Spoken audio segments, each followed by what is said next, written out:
The morning Ezra Calloway found blood on his fence posts, he knew his life was over.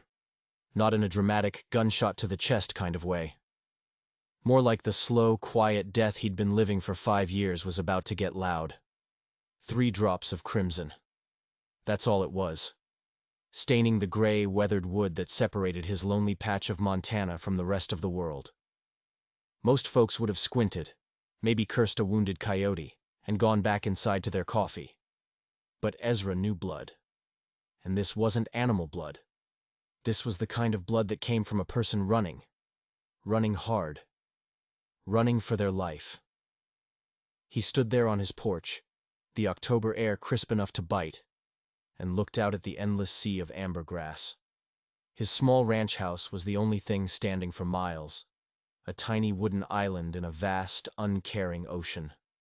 For 5 years, this isolation had been his church, his penance. Now, it was about to become a cage. He grabbed his Winchester, not out of bravery, but out of a weary sense of obligation. Some things, a man just can't unsee. The blood trail led him north, away from the little box of safety he'd built for himself. The drops were small at first, close together. Then they got wider, smeared. A story told in crimson spatters. Stumble. Fall. Get up. Run faster. Whoever this was, they were pushing past their limits, running on pure, terrified will. The prairie was silent, but it was a liar's silence. 100 warriors could be hiding over the next rise, or just one, waiting. Ezra's boots crunched on the frosted grass. He kept his eyes on the horizon, his finger resting near the trigger. This was how you died out here. Not in a blaze of glory, but by following a single thread of curiosity that led you straight into a trap. The trail veered toward a creek bed, a tangle of cottonwood trees with leaves the color of old gold. And that's when he heard it. A sound so quiet it was almost part of the wind. Labored breathing. He froze, his heart hammering against his ribs. He was close. Too close. He moved slower now, using the thick trunks of the cottonwoods for cover. His rifle came up, ready. He peeked around the last tree, expecting an outlaw, a soldier, maybe just a prospector who'd had a bad run of luck. But what he saw changed everything. She was slumped at the base of a massive cottonwood, almost one with the earth. Her dark hair was matted with sweat and dirt, and one hand was pressed tight against her side, blood seeping between her fingers. She wore buckskin, torn and ruined, and her skin was the color of rich copper. She was Lakota, and in her eyes, when they locked with his, there was no fear. There was only fire. The cold, hard fire of a person who had already accepted they were going to die, but had decided to take someone with them. He knew in that instant. Turning back wasn't an option. His quiet life hadn't just ended. It had been a lie all along. And the truth was about to demand a price, payable in blood. For a long, stretched-out moment, the world just stopped. It was just him, a lonely rancher with a past he was running from, and her, a wounded Lakota girl who looked like she could kill him with a single glance. Her eyes, the color of wet earth, weren't just looking at him. They were dissecting him, weighing his soul. She couldn't have been more than 20, but her gaze was ancient, filled with the kind of wisdom that comes from seeing your world burn. This was enemy territory, a place where a single wrong move, a single misplaced word, would get you killed. Trust was a ghost here. He could see the wound now. A dark, ugly tear in the buckskin just below her ribs. A bullet wound. The sheer amount of blood on the ground told him she didn't have much time, an hour, maybe less. His mind screamed at him to run. Just walk away, Ezra. Go back to your coffee. Forget you saw anything. His nearest neighbors were a hard day's ride, and they were the kind of men who'd string a man up for helping a Lakota. The army patrols that swept through every month? They'd ask questions that would unravel the quiet life he'd so carefully built. It would all come crashing down. But then he looked at her eyes again, that defiant, unbreakable stare. And he knew the choice was already made. Maybe it had been made the second he decided to follow that first drop of blood. He slowly, carefully lowered his Winchester. He set it against a tree, sacrificing his only advantage. It was a stupid move, a deadly move, but her dignity demanded it. He raised his hands, palms open. The universal sign for, "I'm not here to kill you." She didn't move, didn't even blink. He took one step closer. He could see the sweat on her brow, the paleness of her lips. The wound was bad, ragged. It had gone clean through, but the exit wound was a mess. The smart thing to do was leave. The right thing. Well, that was different. He knelt, his knees cracking in the cold air. He pulled a clean handkerchief from his pocket, a silly, civilized thing to have out here. He held it out, gesturing toward her side. Her eyes flickered from his face to the small white cloth. She was searching for the trick, the angle. What did the white man want?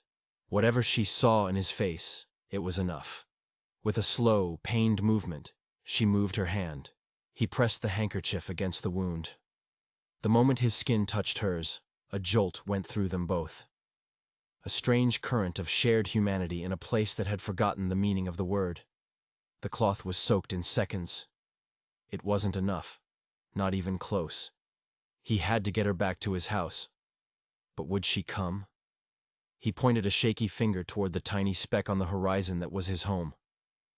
Then he pointed at her wound and shook his head. "You'll die here." Understanding dawned in her eyes, followed by resignation. She tried to stand, but her legs gave out. She pitched forward, and without thinking, he caught her. She was light, almost weightless, as if the blood loss had hollowed her out. He put his arm around her waist, and she leaned on him, her breath coming in ragged gasps. The walk back was a nightmare. Every step was a fresh agony for her. Twice she stumbled, and twice he held her up, half carrying her across the unforgiving prairie. They were a strange sight, a white man and a Lakota woman, clinging to each other for survival, leaving a fresh trail of blood in their wake. By the time they reached his porch, she was barely conscious. He kicked the door shut behind them, the sound echoing in the sparse, empty room. His house was a reflection of his life, clean, simple, and lonely. A stone fireplace, a table, 2 chairs. He eased her onto the worn leather sofa, her head lolling to the side. The handkerchief was useless now, a bloody rag. He needed supplies, he needed time. But time was the one thing he didn't have. He looked down at her, this stranger who had just blown his world to pieces, and he saw something flicker in her eyes before they closed. Gratitude, but it was mixed with something else, a warning. He raced up the stairs to his loft, grabbing clean sheets, whiskey, a needle, and thread. His hands, usually so steady, were trembling. He'd patched up cattle before, even stitched his own skin a time or two. But this was different. This was a life. When he came back down, she was watching him. Her eyes followed his every move as he heated water on the stove. He could feel her gaze on his back, still calculating, still weighing him. She was reading the story of his lonely life in the bare walls and the empty spaces. The water finally boiled. He poured it into a basin, the steam rising like a ghost in the quiet room. This was it, the final line to cross. Once he started, there was no going back. He would be tied to her fate, to whatever storm was coming for her. He knelt beside her again, holding a cloth soaked in warm water. Her eyes were wide open, staring into his. She was giving him one last chance to walk away, to save himself. He didn't take it. He gently cleaned the wound. She flinched, but made no sound. Her control was terrifying. The pain must have been blinding. Then came the whiskey. He poured it directly into the wound. A sharp gasp escaped her lips, and her hand clenched the sofa cushion, knuckles turning white. But still, she was silent. He threaded the needle, his fingers feeling clumsy and thick. He took a deep breath and made the first stitch. She let out a soft cry, a sound that cut right through him. He kept working, his stitches clumsy but functional, pulling the torn flesh together. Her eyes were closed now. He didn't know if it was from the pain, or if she had finally passed out. As he worked, he thought about the choices he'd made that morning, following the blood, helping her. Each choice had felt like the only one he could make. But now, with this woman's life literally in his hands, he saw the 100 other paths he could have taken. The paths that led back to safety. He tied off the last stitch. The bleeding had stopped. He bandaged her torso tightly, his hands gentle as he lifted her. When it was done, he covered her with a thick wool blanket and stoked the fire until it roared, throwing dancing shadows on the walls. Only then did he let himself truly understand what he had done. Somewhere out on that vast prairie, people were looking for her. Her tribe. The army. He didn't know who, but they would find the blood trail. And it would lead them right here. To his door. By morning, his ranch wouldn't be a sanctuary anymore. It would be a battlefield. The woman on the sofa stirred. Her eyes opened, and they were clear. They held a question. Why? Why risk everything for an enemy? He didn't have an answer that would make any sense. He'd just looked at her and seen a person. Not a Lakota. Not an enemy. Just a person who was dying. Everything else came after that. Outside, the Montana wind began to howl, rattling the windows of his little house. It sounded like a warning. A storm was coming, not of rain and thunder, but of men and guns. He watched the woman's breathing finally deepen into a healing sleep. The man who woke up this morning was gone. The man who sat here now had crossed a line. And he had a terrible feeling that there was no going back. The night was long and filled with shadows. Ezra sat in a wooden chair, his rifle across his lap, listening. Every creak of the house, every howl of the distant coyotes, sounded like approaching hoofbeats. He dozed, but never slept. His mind caught in a loop of what-ifs. Around midnight, a new terror began. She started to shiver, her body trembling violently under the blanket. Fever. The wound was getting infected. He spent the next few hours bathing her forehead with cool water, fighting a war against an invisible enemy. In her fevered sleep she spoke. Words in a language he didn't understand. The sounds like flowing water. Her voice tight with panic. She was reliving it. Whatever had happened out there. He found himself murmuring back to her. Nonsense words of comfort, his voice a low rumble in the quiet room. Just before dawn, the fever broke. She fell into a deep, peaceful sleep, her breathing finally even. As the first gray light of morning filtered through the window, her eyes opened. They were lucid. Clear. She tried to sit up, and he gently pushed her back down. "Rest," he said. And then she spoke, her voice a dry whisper, but the words were perfect English. "Why did you help me?"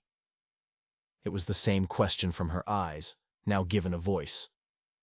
"Because you needed it," he said, the answer sounding hollow even to his own ears. "My people and your people are at war," she said, her gaze unwavering. "You could have left me to die." "I could have," he admitted. "But that would have made me something I don't want to be." A long silence filled the room. Outside, the world was waking up. The safety of the darkness was gone, and they both knew what the daylight would bring. "They will come for me," she said, her voice flat. It wasn't a question. "Your people? Or mine?" he asked. "Both," she said, and then the first twist of the knife.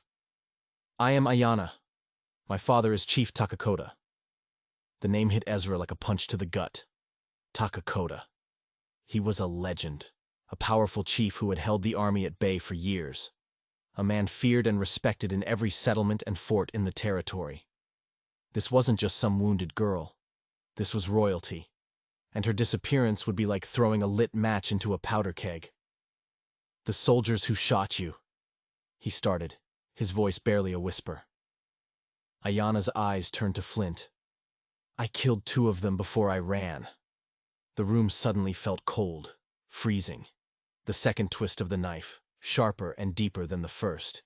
He wasn't just hiding a chief's daughter, he was hiding a wanted killer. The army wouldn't just search for her, they would hunt her, and they would hang any man who stood in their way. He was a dead man. He just didn't know it yet.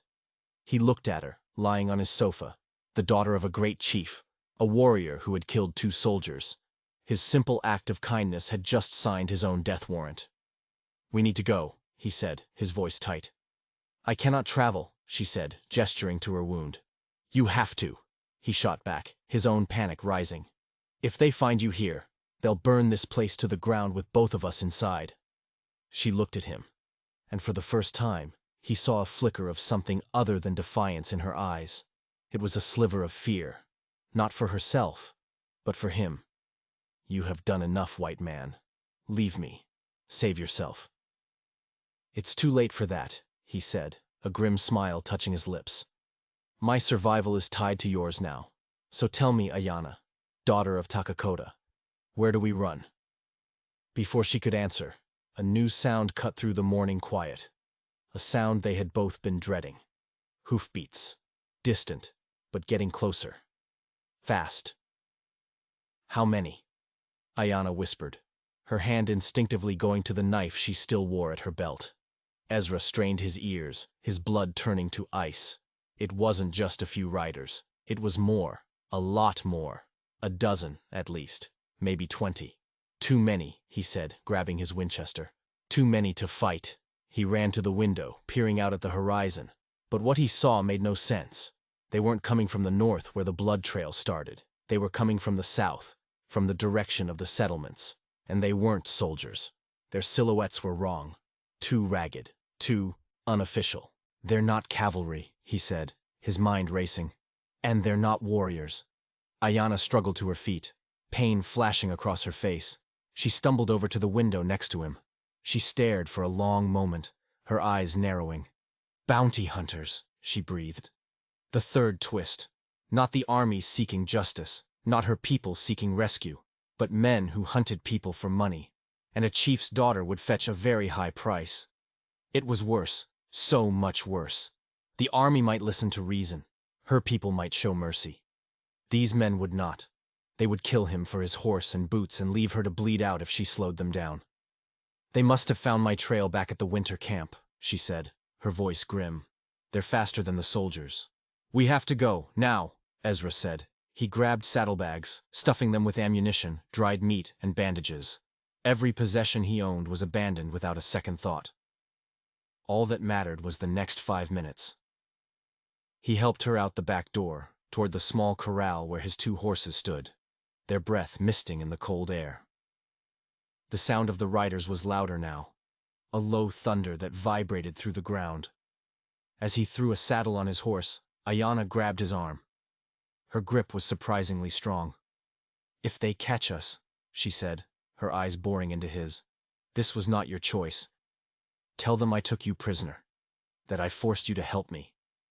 "No," he said, swinging onto his own horse. "We're past that." He pulled her up onto the other horse, her body stiff with pain.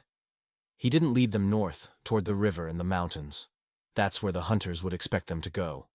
He turned his horse east into a stretch of badlands, a maze of canyons and rock spires where a man could disappear. It was a gamble. The terrain was brutal, and Ayana was in no shape for it. But it was their only chance. As they galloped away from the ranch, Ezra took one last look back at the small wooden house that had been his refuge for 5 years. It was already a ghost, a memory from a life that no longer existed. Ahead of them lay a wilderness that promised only death or a slim chance at survival. The bounty hunters crested the ridge behind them, letting out a chorus of triumphant yells as they spotted their prey. The race had begun. They rode hard, the horses' hooves striking sparks from the rocky ground. The badlands rose up before them, a jagged wall of stone and shadow. Ezra guided them into a narrow canyon, the walls so close he could touch them on either side. The hunters' yells grew fainter, muffled by the stone. For a moment, he thought they might have actually done it. They might have gotten away. Then a rifle shot echoed through the canyon. A chip of rock exploded from the wall just inches from his head. They hadn't lost them. The hunters knew this land. They were spreading out, climbing the canyon rims, trying to trap them in the maze. This wasn't a chase anymore. It was a hunt. And they were the prey. They pushed deeper into the labyrinth of rock, the horses scrambling over loose shale, their sides heaving. Ayana was pale, her teeth gritted against the jarring motion that must have been agony for her wound. "We can't outrun them," she gasped. "We need to hide." Ezra scanned the canyon walls. They were sheer, offering no cover. Every twist and turn could lead to a dead end. They were trapped. And then he saw it.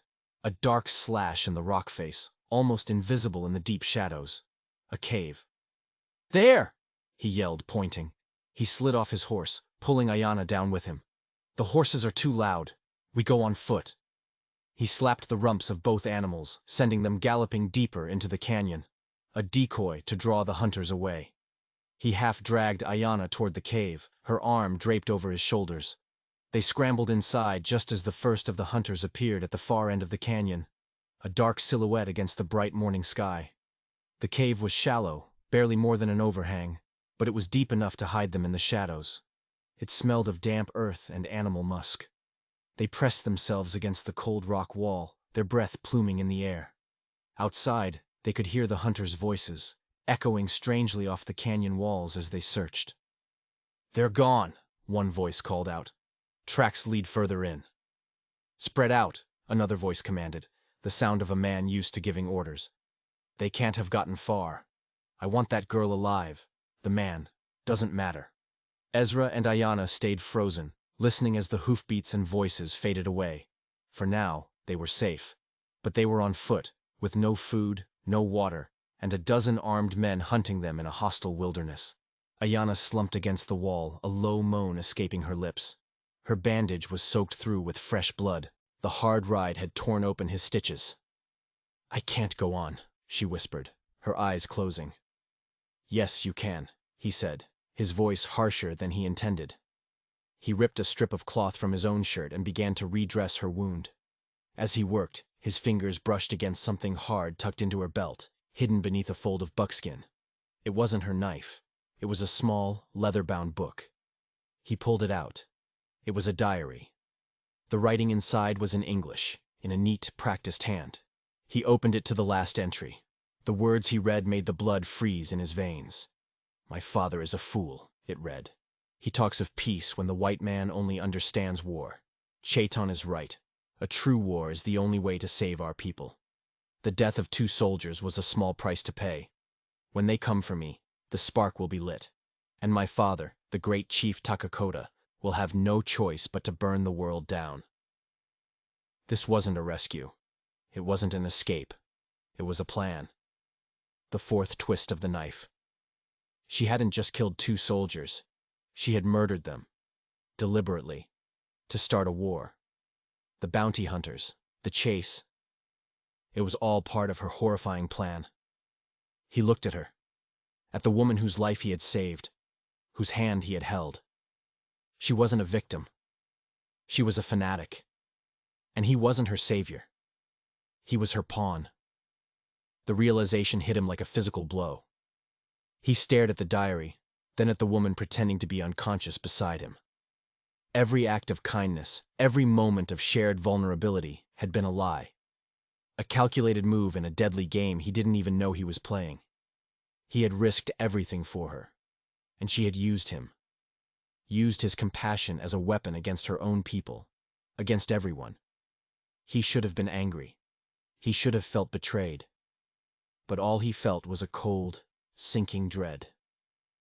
He was trapped in a cave with a woman who wanted to set the entire territory on fire, with a dozen killers outside who wanted her for their own reasons.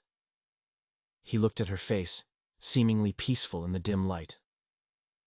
Was any of it real? The fear in her eyes when the riders came. The gratitude when he stitched her wound. Or was it all just an act? He tucked the diary back into his shirt. She couldn't know that he knew. It was the only card he had left to play. His mind raced, trying to piece it all together. Chaiton. She had mentioned that name. A war chief. So, she wasn't alone in this. She was part of a conspiracy. A faction within her own tribe that wanted war. They had sent her out to be a martyr, a catalyst. But something had gone wrong. She had gotten wounded. Separated. And she had stumbled into him. His simple, lonely ranch. The perfect cover. The perfect fool. Outside, a shout echoed through the canyon. "Found something! Horse went lame down here!" The hunters were closing in. They had found the decoy horses. It wouldn't be long before they realized their mistake and started searching the caves. They had minutes, at best. Ayana's eyes fluttered open. She looked at him, her expression a perfect mask of weakness and fear. "Are they gone?" she whispered. "No," he said, his voice flat and cold. "They're coming." He had to make a choice. He could leave her here. Let the bounty hunters take her. It would be justice in a way. Let her own trap spring on her. Or he could keep playing the game. He could keep her alive, get her away from the hunters, and try to stop this madness before it consumed everything. But why should he? What did he owe her? What did he owe anyone? He had come to Montana to be left alone, to pay for his past mistakes in silence. And then he thought about her father, Chief Takakota, the man she called a fool, a man who was trying to find a path to peace in a world that wanted war. If Ayana was captured by bounty hunters, or if she succeeded in her plan, Takakota would be forced to fight. Thousands of people, Lakota and white, would die, all because of the zealotry of a girl and her co-conspirators. He looked at her again.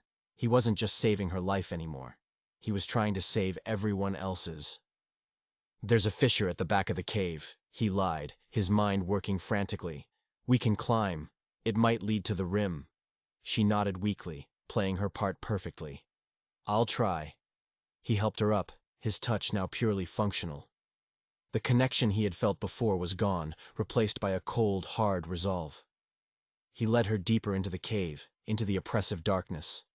There was no fissure. He knew that. But the hunters didn't. He was leading her into a dead end. But it was a dead end with a purpose. He needed time. Time to think. Time to figure out how to disarm the bomb he was holding in his hands.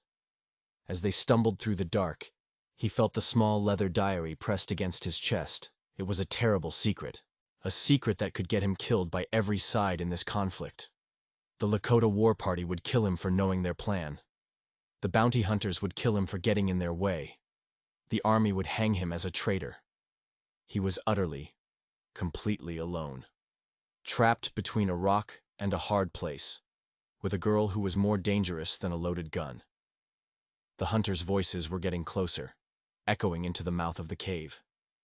They were out of time. He pushed Ayana behind a rock formation at the very back of the cave and drew his pistol. "Stay here," he whispered, "and don't make a sound." He crept back toward the cave entrance, the pistol feeling heavy and useless in his hand. He peered out. 3 of the bounty hunters were dismounting, their rifles ready. They were barely 50 yards away. They were going to search the cave. There was no escape. This was it, the end of the line. And then he heard a new sound. A sound that made the hairs on the back of his neck stand up. A low, rhythmic chanting. It started quietly, then grew louder, echoing from the cliffs above. The bounty hunters heard it too. They froze, their faces turning up toward the canyon rim. "What in the hell is that?" one of them muttered. Ezra looked up. Lining the rim of the canyon, standing like stone statues against the sky, were dozens of Lakota warriors. They weren't moving. They were just watching and chanting. It was an eerie, terrifying sight. They hadn't come to rescue Ayana. They were just here. The leader of the bounty hunters, a big man with a cruel face, spat on the ground. "It's a ghost song," he snarled. "They're trying to spook us. Ignore them. Find the girl." But one of his men was shaking his head, his eyes wide with fear. "That ain't no ghost song, boss. That's a death song. They ain't here to scare us. They're here to watch us die." The warriors on the rim weren't Ayana's rescuers. They weren't Chaten's war party. They were something else, an audience. They had followed the hunters, knowing exactly where they were going. They were letting the bounty hunters do their dirty work for them. They were waiting for Ezra and Ayana to be flushed out, to be trapped. The hunters were just pawns, same as him. The 5th twist. A trap within a trap. The lead hunter motioned for his men to enter the cave. "Get in there," he ordered.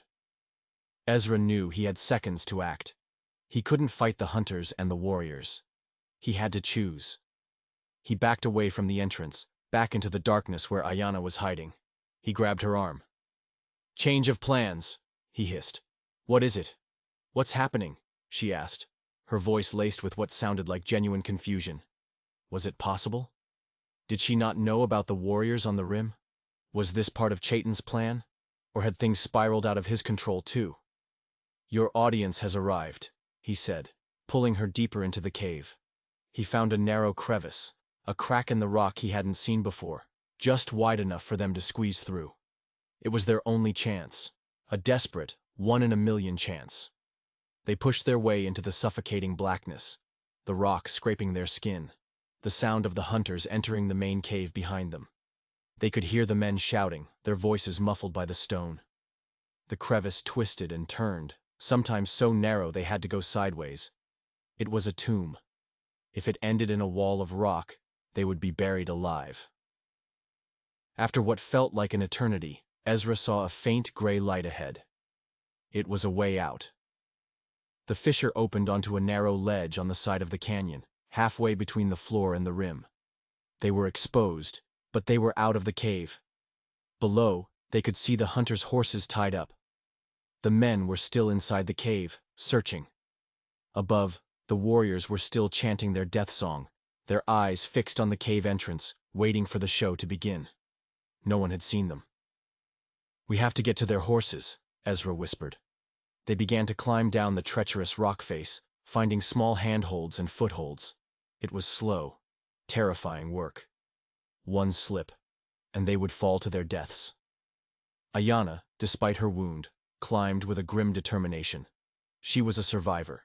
He had to give her that. Fanatic or not, she had a core of pure steel. They were 20 feet from the canyon floor when a shout went up from the cave. "They're not in here! The back's been blocked by a rockfall!" They had been discovered, or rather, their absence had. They had seconds. They half climbed, half jumped the last 10 feet, landing hard on the rocky ground. The hunters came pouring out of the cave, their faces masks of fury. At the same time, the chanting from above stopped. The warriors on the rim raised their bows, arrows nocked. They weren't aiming at the hunters. They were aiming at Ezra and Ayanna. It was a kill box. The warriors weren't here to watch the hunters kill them. They were here to kill them themselves, and make it look like the bounty hunters were responsible. They would kill Ayanna, their martyr, and the white man with her. Then they would slaughter the hunters as revenge, and Chaitin would have his war. A war that started with his own chief's daughter's death. The perfect, brutal, beautiful plan. The sixth twist. So much darker than he could have ever imagined. Rifles fired from behind them, arrows hissed through the air from above. It was a crossfire from hell. Ezra shoved Ayanna toward the horses, untying the reins of the 2 closest mounts. "Get on!" he screamed over the chaos. An arrow thudded into the ground next to his foot. A bullet whizzed past his ear. He threw himself into the saddle as Ayanna scrambled onto her horse. He grabbed her reins and kicked his horse into a desperate gallop, pulling her along with him. They raced down the canyon, away from the firefight that had erupted between the hunters and the warriors. Bullets and arrows flew past them. It was a miracle they weren't hit. As they rounded a bend in the canyon, Ezra risked a look back.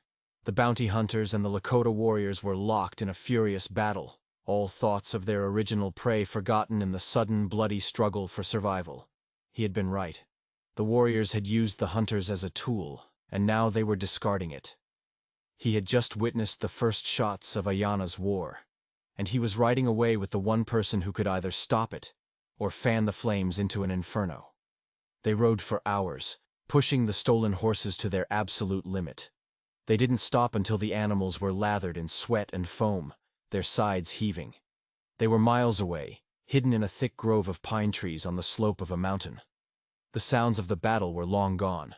The silence of the wilderness had returned. Ayanna slid from her horse and collapsed on the ground, her face ashen. Her wound was bleeding again, a dark stain spreading across the front of her shirt. Ezra dismounted and stood over her, his face a grim mask.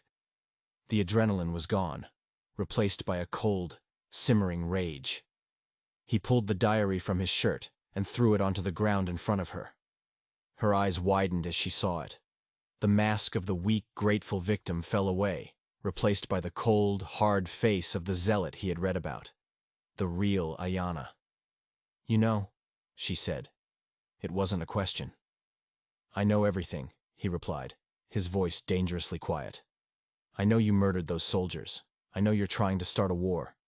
I know your own people just tried to kill you to turn you into a martyr. So tell me, Ayanna, was any of it real? Or have I just been a fool from the very beginning?" She stared at him, her dark eyes unreadable. For a long moment she said nothing. Then, a slow, bitter smile spread across her face. "You are not a fool, Ezra Calloway," she said, her voice laced with a strange mix of respect and pity. "You are a weapon, and you are pointed right at my father's heart." The words hung in the air between them, more chilling than any threat.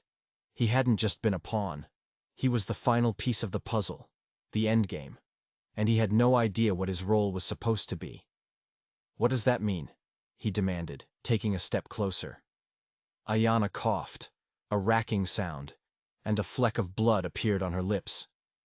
"Chaitan is not just a war chief," she said, her voice growing weaker. "He is a prophet. He has seen the future. He has seen our people wiped from the earth, our children starving, our gods forgotten. He believes the only way to survive is to fight, to burn away the sickness of the white man before it consumes us all." "By killing your own father's daughter?" Ezra shot back. "A necessary sacrifice," she whispered. "My death at the hands of whites, bounty hunters, soldiers, it doesn't matter, would unite the tribes. My father would be forced to seek vengeance. The Great War would begin. Our people would be forged anew in its fires." Her eyes glowed with a terrifying fervor.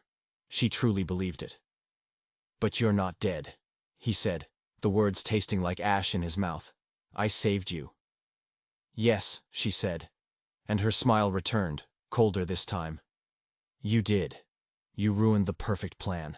Chaitan will be furious." She paused, her breathing shallow.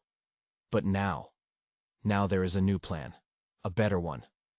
"What new plan?" "You, Ezra," she said, her eyes locking onto his. "The lone white man who saved the chief's daughter. The man who risked his life for an enemy. You will ride into my father's camp with me at your side. You will be a hero, a symbol of hope, a man my father will listen to, a man he will trust." The seventh twist of the knife, and this one was aimed right at him. Chaitan's plan hadn't failed. It had evolved. Ezra was no longer a pawn to be discarded. He was now the key, the Trojan horse. He would be the one to get close to the great chief Takakoda, to whisper words of peace and reconciliation, all while Chaitan prepared to strike. "He wants me to be an assassin," Ezra said, the horrifying realization dawning on him. Ayanna didn't answer. She just watched him, her expression a strange mix of triumph and despair. She had set a fire she could no longer control, and now she was asking him to walk into the heart of it. "He will not ask you to kill my father," she finally said. "He will ask you to betray him. He will use your voice to lull him into a false sense of security. And when the time is right, when my father's guard is down, Chaitan's warriors will strike. They will kill him and all who are loyal to him. Chaitan will become the new chief, and he will lead our people to glorious victory." Ezra stared at her, horrified. He had been caught in a web of lies so complex, so monstrous, that he couldn't see a way out. Every direction led to death.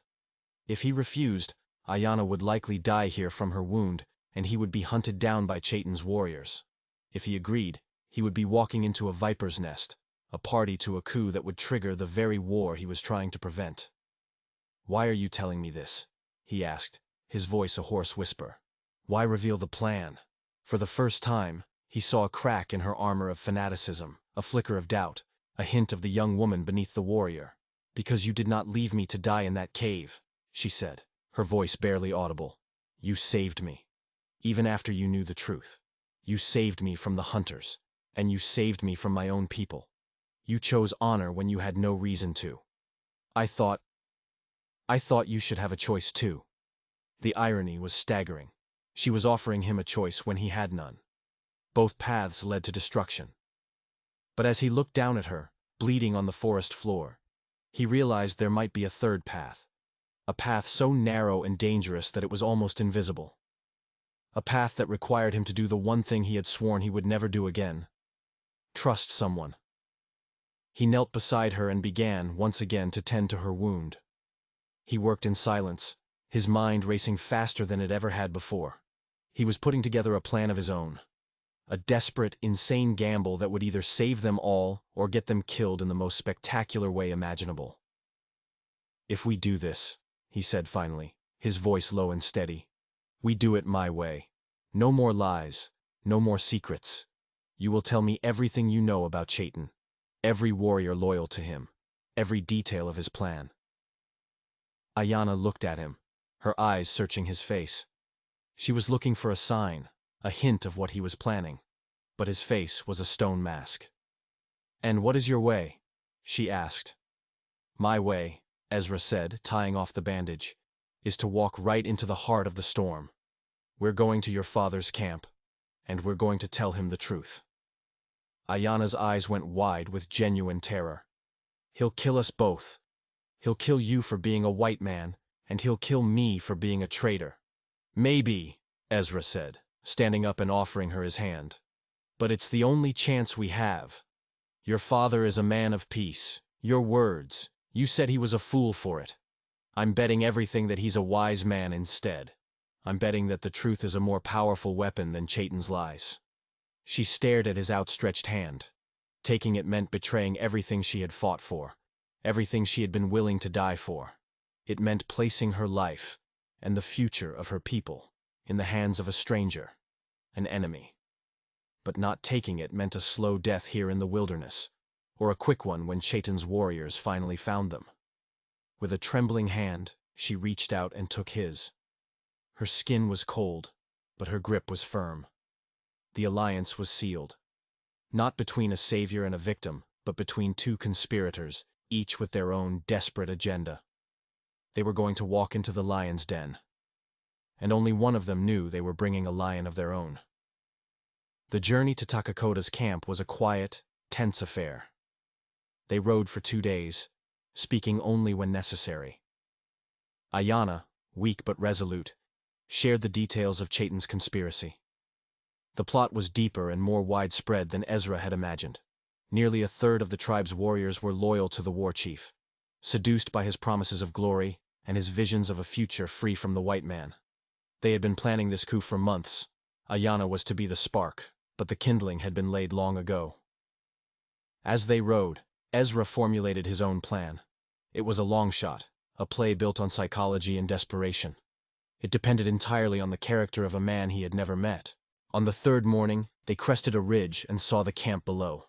It was vast, hundreds of lodges spread across a river valley, a city of smoke and hide.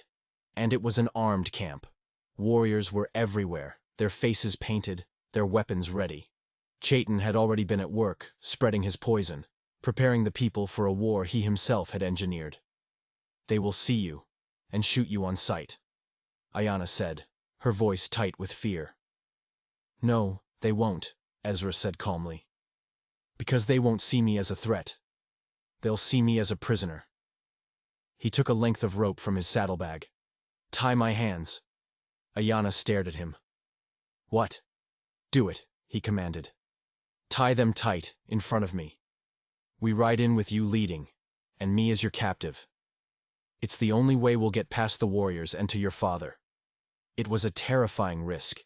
He was willingly making himself helpless, trusting his life to a woman who, just days before, had been willing to sacrifice him. But it was the only way. Hesitantly, she tied his hands, the rough rope biting into his wrists. They started down the long slope into the valley. As they got closer, riders broke from the camp, racing toward them. They were Chaitin's men. Ezra could see it in their hard eyes and the aggressive way they held their rifles. They circled the pair, their horses kicking up dust. One of them, a warrior with a cruel scar across his face, sneered at Ayanna. "So, the little martyr returns," he said in Lakota. "And she brings a pet. Chaitin will be pleased." "Take me to my father," Ayanna said, her voice carrying the authority of a chief's daughter. "Now." The warriors hesitated, then nodded. They escorted them into the heart of the camp, through crowds of staring faces. Ezra kept his head down, playing the part of the defeated captive. He could feel hundreds of eyes on him, filled with hatred and suspicion. They stopped before the largest lodge, its hide walls painted with battle scenes and sacred symbols. And then, the man himself emerged. Chief Takakota was even more imposing than the legends described. He was tall, his hair streaked with gray, his face a map of wisdom and sorrow. But his eyes were sharp, intelligent, and they missed nothing. His gaze fell first on his daughter, and a wave of raw relief washed over his face, so powerful it was almost a physical thing. "Ayana," he breathed. Then his eyes shifted to Ezra, and they hardened into chips of obsidian. "Father," Ayana said, her voice shaking, "I have returned. This man, he saved my life." Before Takakota could respond, another man stepped out of the lodge. He was younger than the chief, powerfully built, with an arrogant, charismatic smile. His eyes glittered with intelligence and ambition. It was Chaitin. His smile widened when he saw Ayana, but it was the smile of a predator. He glanced at Ezra and dismissed him as unimportant. "The spirits have returned you to us, princess," he said, his voice smooth as silk. "And you have brought us a gift, a prisoner, a first victory in the war to come." "There will be no war," a new voice cut in. Every head turned. A dozen cavalry soldiers, led by a young, nervous-looking lieutenant, were riding into the camp. They had followed them. "I am Lieutenant Morrison," the officer announced, trying to sound more confident than he felt. "We are here to ensure the safe return of this man and to negotiate a peaceful resolution." The scene was set. All the players were in place. The camp was a tinderbox, and sparks were flying in every direction. Ezra looked from the grieving father to the treacherous war chief to the out-of-his-depth soldier. This was it. The moment of truth. "This man is no prisoner," Ayana declared, her voice ringing with newfound conviction. She pulled out her knife and sliced through the ropes on Ezra's wrists. A collective gasp went through the crowd. Chaitin's smile vanished, replaced by a look of pure fury.